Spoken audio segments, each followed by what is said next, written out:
Okay, this is the Lab6Review lab, and of course is optional, and so I just recommend it for the ones who think that they want to take the accounting stream. And I'm not going to do the whole 50-point income statement and balance sheet. I'll let you use the previous chapters. I think it was chapter 3 or so. Well, probably chapter 4 actually. The chapter 4 examples would have been exactly the same, except for one thing: the merchandise inventory, and that's the big difference in chapter 6 here. In order to calculate the merchandise inventory value, it tells us that the merchandise inventory has been calculated by the weighted average method. And so we need to figure out what the merchandise inventory is, because down here merchandise inventory has a triple question mark as the value. So essentially,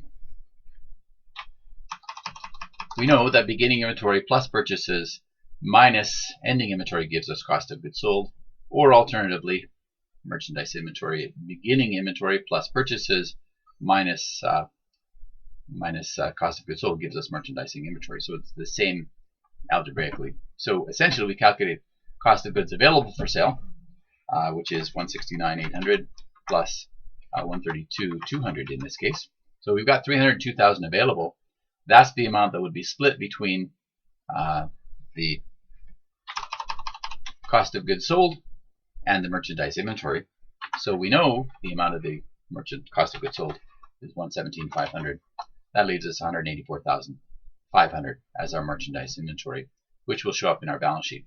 Now, I'm not going to go through all of the rest of them, but I'll just check to see what their lyrics agrees with that one particular item. And of course, it's going to have lots of errors because I haven't actually done the financial statements, but let's see if that one turns out to be right. So as we can see, lyrics agrees with that one item, and if we follow it down here, we've got all kinds of complaints. We didn't pass this, but we don't really need all that information because you can do all of that on your own because you've already done it in previous classes. So the key thing here is that the merchandise inventory is just cost of goods available for sale minus the cost of goods sold. And so that's the only tricky part for this lab. And we're done.